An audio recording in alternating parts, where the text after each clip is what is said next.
Enfim, eu quero comentar aqui, né? Essa aqui é uma live muito interessante. Vamos abordar a crise política brasileira. Eu vou abrir um pouco o assunto porque, enfim, foi até tema do Arthur, mas estava essa história do Trump revogar o GPS no Brasil. Eu também quero debater isso no Flow, porque isso tem muito a ver com o fascículo 4 do livro amarelo, que eu sempre recomendo.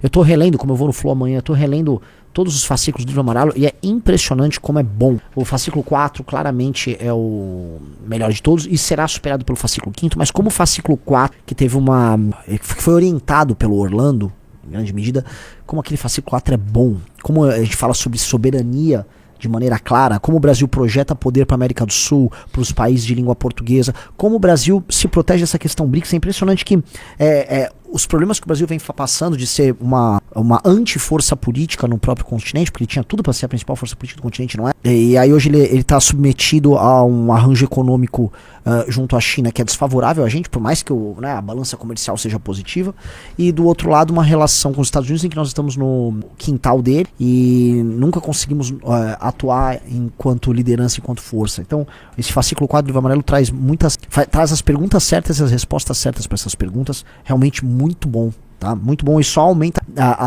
vamos dizer, a energia que a gente tem que ter em transformar o Brasil num país sério. Mas isso aqui, essa notícia que estava aí no Metrópolis, né? Que é: Brasil pode ficar sem GPS, saiba como funciona o sistema criado nos Estados Unidos. Pode ser, né? Da matéria da Laura Braga, é muito louco, porque veja só o que eu disse. Após a imposição de sanções dos Estados Unidos contra o Brasil, a escala de tensões entre os países cresceu, ainda mais com o anúncio de proibições a ministro do Supremo do STF, Departamento de Estado, blá blá blá, beleza. O secretário de Estado americano, Marco Rubio, anunciou a revogação do visto, blá blá blá. Então as novas sanções, blá blá blá blá blá, e até mesmo o bloqueio de uso de satélites e GPS. Contudo, o bloqueio do sistema de geolocalização seria possível? Desce. Aí ele explica o que é, blá blá blá blá blá, isso é encheção de linguiça, blá blá blá blá blá blá blá blá blá blá blá blá blá blá blá. É possível bloquear o GPS em um país? Os sinais transmitidos pelo GPS são unidimensionais, saem do espaço e alcançam ao mesmo tempo receptores em qualquer parte do mundo. Dessa forma, especialistas apontam que é bastante improvável cortar o sinal do GPS somente para um país ou um território sem afetar regiões vizinhas. Porém, podem existir maneiras de interferir localmente no funcionamento do GPS. Algumas dessas técnicas já foram usadas em zonas de conflito ou de interesse estratégico. A principal é o jamming, um bloqueio de sinal feito com dispositivos que emitem ondas de rádio para neutralizar o sinal original dos satélites. O bloqueio consiste em prejudicar a recepção do sinal com um transmissor na mesma frequência, mais forte. Porém, para isso seria necessário criar interferência a partir do Brasil, o que pode ser um ato de sabotagem. Aí vai lá explicando, né? Isso começou a rodar porque recentemente colocaram, né, a tornozeleira aí no senhor Jair Bolsonaro, e o Eduardo ou o Figueiredo, um deles veio a público falar assim, né, a tornozeleira funciona com GPS, dando a entender que eles iam atrás do Trump, né? Eles iam, Trump, arranque o GPS do Brasil, né?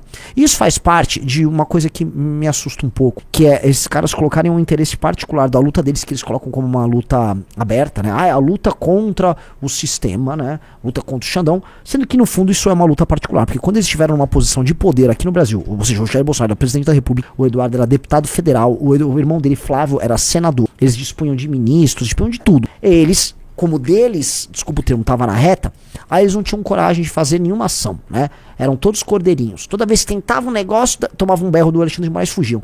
Aí agora, né, o Eduardo foge do Brasil, vai lá para os Estados Unidos, aí ele, né, como ele não tem nenhum risco, aí ele joga o risco no colo de todo mundo, né? E vem com essas coisas meio falaciosas. E eu volto a colocar, pros Estados Unidos, né, fazer uma operação que desmontaria o GPS no Brasil, que teria consequências, né, se isso fosse possível, catastróficas pra gente. Consequências, imagina assim, você não ia ter Uber, você não ia ter nada, você não ia ter rastreamento de caminhão, de moto, de nada, você não ia ter rastreamento de produtos que você recebe, você não ia ter rastreamento do seu próprio celular, aviões não iam poder funcionar aqui, lanche, nada, você ia ter um caos um caos em termos de geolocalização, ou seja, seria uma coisa assustadora que seria feito. Isso é no momento em que o status do Brasil de nação inimiga dos Estados Unidos já está muito óbvio, e ninguém comemoraria isso, e ninguém acharia razoável fazer isso para salvar um político vagabundo como Jair Bolsonaro. Mas os Bolsonaro acham, especialmente o Eduardo, acha que o Brasil está parado, né, vidrado nessa ideia, e que acha legítimo uma maluquice dessas, Riso. Né? Você queria falar alguma coisa? Não, nem jogador de futebol treinando o pessoal ia conseguir rastrear lá. É verdade. O que é vantajoso para alguns. Só que para você fazer isso, você tem que estar basicamente em território nosso, ou na costa do Brasil. Só que isso já seria um ato de agressão e de ruptura que cruzaria absolutamente qualquer linha, né? Um cara botou, acaba semáforo, banco, aviação, acaba com, assim, setores inteiros da economia desapareceriam. Na verdade, mesmo setores antigos hoje dependem de artefatos tecnológicos para a operação delas, né? Seria uma regressão. Só que isso abre uma outra discussão, porque no fim do dia, só da gente lembrar da existência dessa dependência, a gente percebe o quê? Que o Brasil é dependente dos Estados Unidos da América. E é uma coisa que a gente vai discutir hoje aqui, tá? A nossa dependência tecnológica. Por exemplo, a Marinha Brasileira tinha contrato, se eu não me engano, com a Starlink, que é uma empresa norte-americana, que é uma empresa controlada pelo Elon Musk. É uma tecnologia super bacana, não vejo problema algum, mas precisamos entender, né?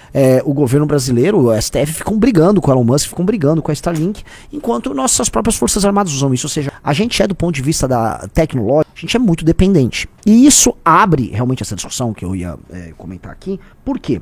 Tá? Que é uma discussão que está muito presente no livro 4 do Livro Amarelo. Esta interdependência de tecnologias, de resguardo institucional, de participação num determinado mercado global, tudo isso depende de uma ordem mundial, que é a ordem pós-45, que tinha o mundo dividido primeiro naquele bloco, que é o bloco soviético, em que as pessoas dependiam de uma institucionalidade ligada à União Soviética, ou seja, o mundo do bloco soviético ele era ligado à institucionalidade soviética, e o mundo ligado, o tal do mundo livre, ligado aos Estados Unidos da América, tá?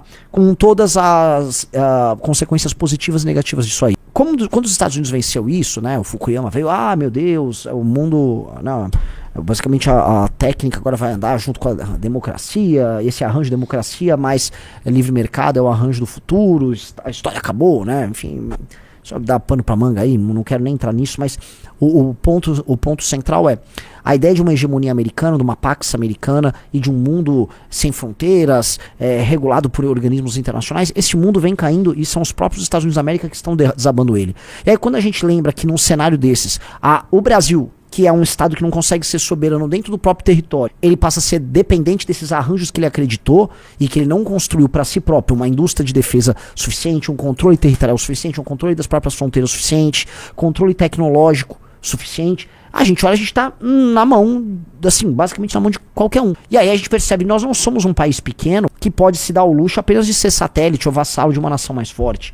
Não, nós somos uma nação com um território gigantesco, mas com um comportamento e com pretensões de uma nação pequena. E agora a gente olha essas coisas que estão acontecendo e a gente fica assustado, né? A gente fica assustado, a gente passa a se sentir ridículo. Que é o que eu vejo, quando eu vejo um governo como o americano, né, se comportando como tá por uma questão de negociação com blocos políticos internacionais, normalmente essa questão dos BRICS, tá? Falando em usar a OTAN para barrar a compra de material brasileiro, por exemplo, da Embraer, falando aqui de esse zoom que houve do GPS, que a gente sabe que não é execuível, mas é no mínimo, vamos dizer, um alerta e uma demonstração da nossa pequenez. Tudo isso, né, para além dessas questões de Alexandre de Moraes e tal, isso nos mostra como falta um projeto de nação para o Brasil. E 2, como quem nos administra hoje, que é esse grupo que quer ser vassalo da China e que na ânsia de romper com a lógica de política externa do Bolsonaro, vamos dizer, acelerou esse processo de absorção do Brasil por parte do grupo chinês, como isso é deletério para o Brasil, como nós estamos num momento muito ruim, muito triste para nós enquanto nação,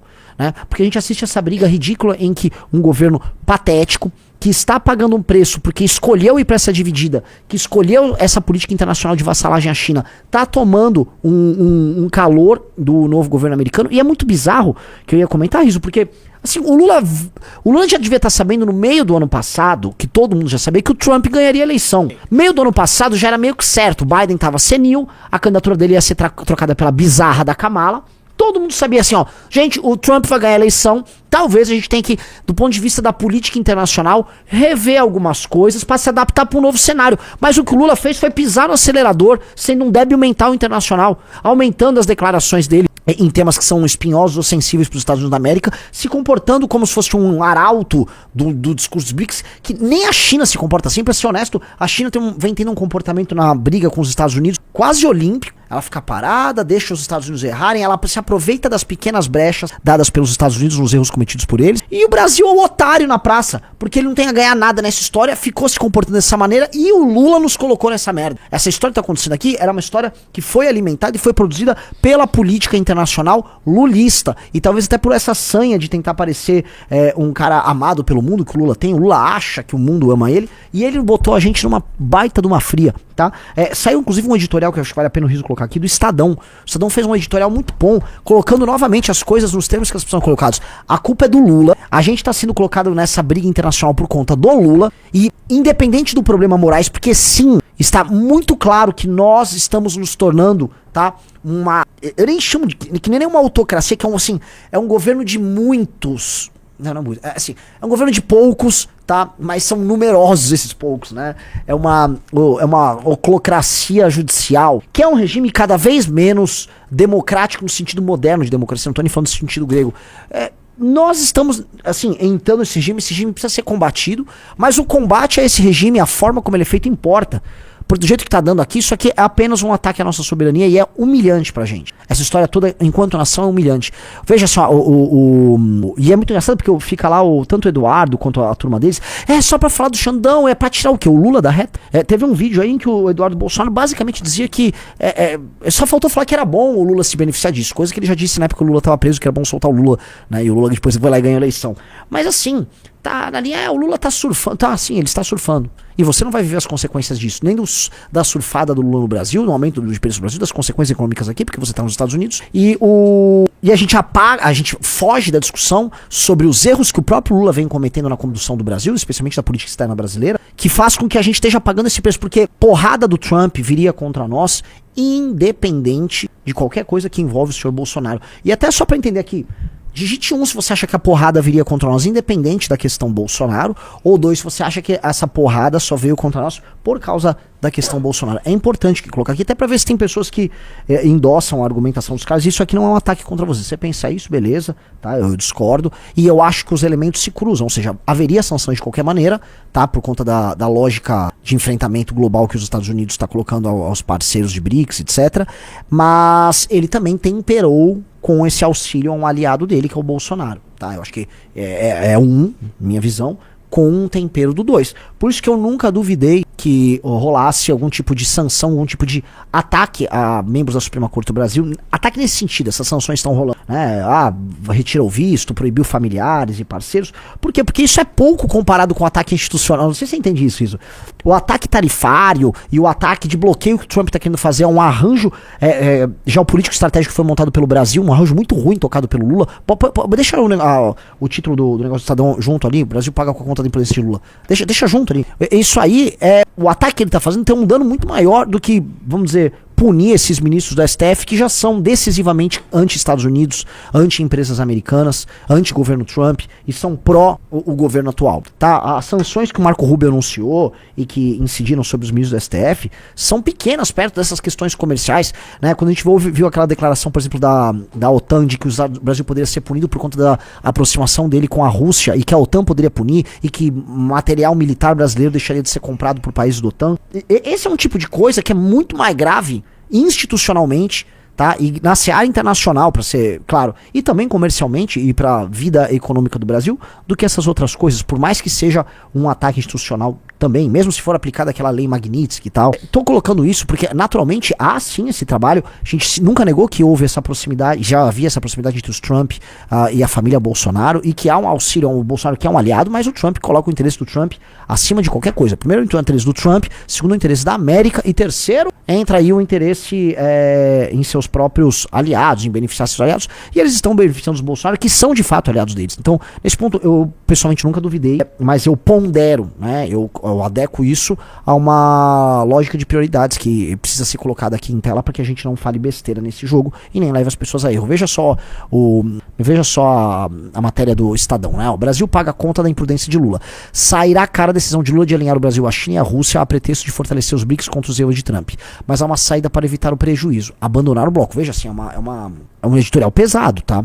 Muito ainda pode ser dito sobre a responsabilidade de Bolsonaro, que para se livrar da cadeia e continuar com seu projeto golpista, fez lobby nos Estados Unidos para que o presidente Donald Trump viesse em seu socorro ao custo de inestimável prejuízo para a economia brasileira, ameaçada por um trai-fácil americano. Só por isso o nome de Bolsonaro já está gravado no panteão dos maiores traidores da pátria que esse país já viu. Perfeito. Mas é verdade, gente, o Bolsonaro é um traidor da pátria. O que o Eduardo está fazendo é usar uma nação estrangeira para interferir em benefício do grupo político do seu pai, fazendo com que a nação brasileira nos argumentos dele, porque eu sei que os Estados Unidos taxariam a gente de qualquer forma. Isso precisa ser explicado, porque tem gente que falou, não, mas você falou isso, e depois falou que não. Os Estados Unidos atacariam a gente institucionalmente de qualquer forma. Dito isso, uma pessoa ir lá pra fora e endossar esse tipo de sanção e querer tomar pra si a responsabilidade sobre a sanção é em si a compostura de um traidor. Então, o primeiro parágrafo é muito pesado, mas ele não é mentiroso. Aí ele prossegue. Contudo, à medida que novas punições são anunciadas pelo governo americano contra o Brasil, torna-se óbvio que o objetivo de Trump vai muito além de ajudar o Bolsonaro.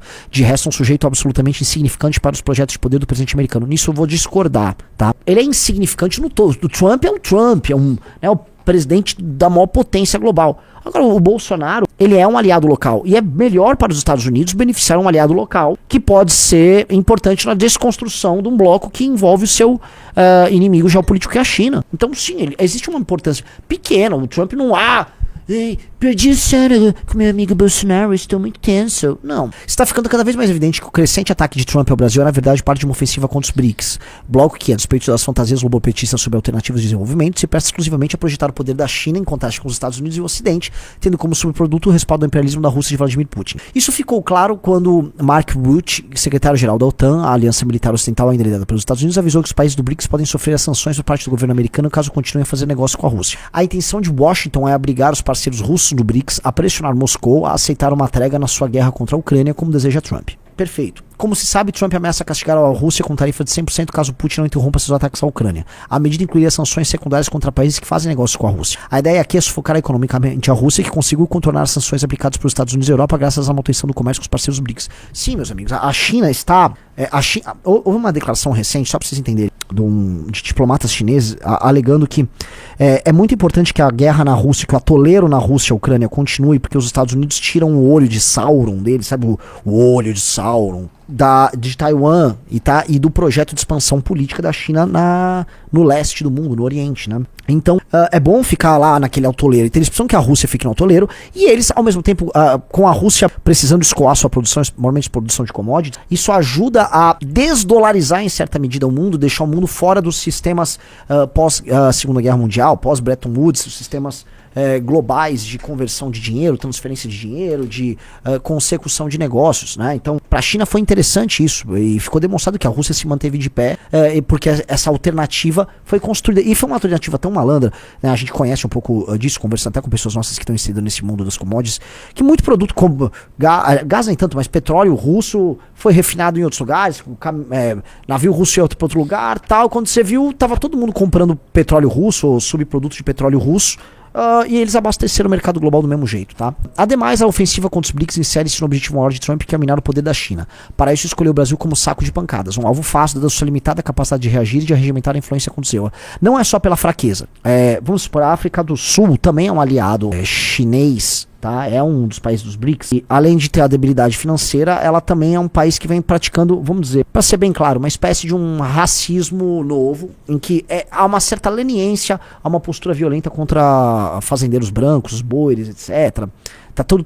E aí o Trump aproveitou isso, levou lá, não sei se é o presidente ou o primeiro-ministro, acho que é o presidente, o regime presidencialista lá da África do Sul, deu uma humilhada no cara lá no Salão Oval, tá?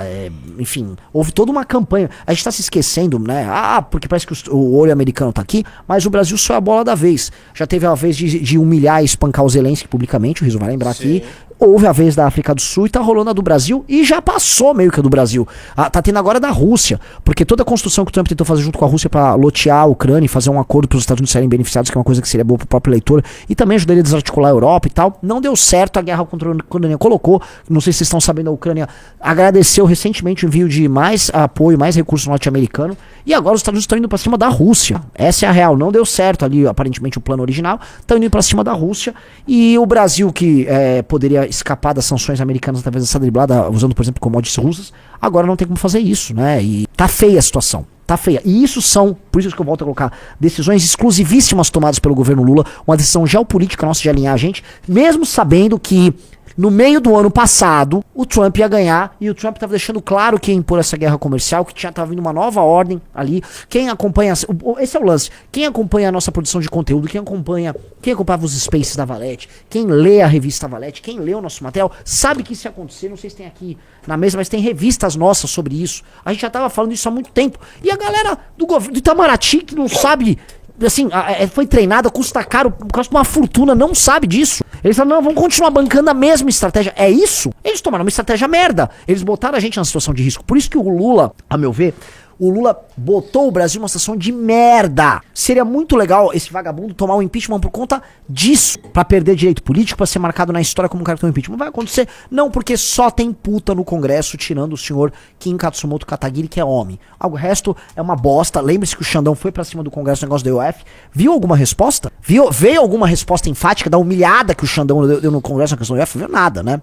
Mas vamos lá, prosseguindo. Tudo isso só evidencia a imprudência do presidente Lula da Silva em alinhar o Brasil, a China e a Rússia a pretexto de fortalecer os BRICS contra os Estados Unidos de Trump. A única forma de poupar o Brasil dos efeitos deletérios dessa decisão seria abandonar esse bloco que se presta unicamente aos projetos chineses e russos sem qualquer ganho concreto de longo prazo para o país. Com isso, o Brasil retomaria ao terreno seguro do não alinhamento, onde ficam os países com vocação para se relacionar com o mundo inteiro, independentemente de orientação ideológica. Essa sempre foi a tradição brasileira, um patrimônio que seria especialmente relevante no momento em que o mundo se organiza não mais em relações multilaterais, e sim em blocos de poder. Isso é perfeito, tá? Porque a real seguinte, o Brasil tem que ser não alinhado, e isso por exemplo, é uma postura similar, por exemplo, a que a Índia adota. A Índia adota essa postura, ela é a postura concreta que ela tem no cenário internacional. Então a Índia, ela é usada pelos Estados Unidos contra um contraponto de poder em relação à China. Ao mesmo tempo, ela tá na rota da seda da China. Ela tá nos BRICS, entendeu? Então a Índia é isso, e a Índia joga o jogo da Índia. Inclusive a Índia deveria ser um aliado central do Brasil, né? O Brasil atende ao interesse chinês e russo. E um interesse meio terceiro-mundista, uma aliança terceiro-mundista meio ridícula que eles ficam fazendo. Estamos com os palestinos. Sim, o mundo árabe está investindo aos montes aqui. Porque esse é o ponto. Cadê o tal do dinheiro desse bloco aqui, né? Cadê o tal do dinheiro desse bloco? Eu não tô vendo dinheiro nenhum. E toda vez que vem o dinheiro, como vem da China, ele vem calcado no quê? Tá? Numa eliminação de possibilidade do Brasil se tornar uma força regional concreta. Ou seja, eles querem fazer uma ferrovia e cuidar da infraestrutura não só do Brasil, mas da relação do Brasil com seus vizinhos, para escoar muito rápido, de maneira muito célere, a nossa produção de commodities, né? A nossa posição na divisão internacional do trabalho para a CS. Seremos sempre, e administrados cada vez mais pela China, exportadores de matéria-prima. Que posição bosta! E mais, abdicar de vez de qualquer possibilidade de sermos lideranças regionais. Isso é muito louco, porque isso está acontecendo no meio do governo do PT, que é um governo que tentou fazer, vamos dizer, uma política regional de projeção de poder, né? Lembra da Unasul, que a época a gente combateu? A ideia da Unasul, para muita gente, era que aquilo seria vamos dizer, um comando, uma central de comando bolivariana, que reduziria, vamos dizer, a autonomia não só de outras nações, mas a própria autonomia brasileira. Mas, cada vez mais, talvez seja o caso da gente rever, isso está previsto no 4º fascículo do Livro Amarelo, a ideia da Unasul, né, dentro de um novo governo, um governo da missão, por exemplo, em que a gente projete poder para as Américas, em que a gente olhe para a América do Sul e fale, vamos fazer um marco regulatório comum de competitividade, porque a gente enfrentar esse mundo aí, a gente vai ter que se ajudar aqui na América do Sul para poder enfrentar o bloco americano e o bloco chinês, não enfrentar em guerra, mas a gente ter meios de conversar e negociar e fazer bons negócios pra gente. Então a gente pode ter um marco comum de circulação de dinheiro, circulação de mercadoria, construção de um aparato militar comum, juntos enfrentarmos o tráfico de drogas, defender as soberanias, tá? Que é uma coisa que é um sonho. Imagina a gente derrotar o crime organizado no Brasil e depois olhar, Bolívia, vamos ajudar vocês. Peru, vamos ajudar vocês. Colômbia, vamos ajudar vocês. Tá? Venezuela, vai chegar um momento assim, se o Brasil projeta poder, vamos ajudar a Venezuela. Até porque hoje, se não me engano, 90% da droga que vai para os Estados Unidos e sobe pro norte, que sai da Colômbia, Peru, etc., ela passa pela Venezuela. A Venezuela é o principal entreposto para você receber a droga e mandar para lá. Então o Brasil tinha que projetar esse poder, só que ele tá abdicando disso. O Lula tá abdicando. O que o Lula faz é também traição nacional. O que o Lula e o Bolsonaro são ambos traidores do Brasil e homens de mente pequena, desse tamanhico, que olham apenas para os seus projetos específicos de poder e cagam para a capacidade que o Brasil tem de ser um lugar grande, tá? E o Brasil tem que ser um negócio grande, cara. O Brasil foi mantido... Olha só. Puta que pariu. É muita coisa que eu tô falando. Tá chata a live ou tá legal, Riso? Tá legal, mas você tá um pouquinho acelerado. Eu fico feliz de saber que seu pulmão tá funcionando bem já. Você tá conseguindo respirar bastante assim, mas o pessoal do chat falou que você tá no 1.5x.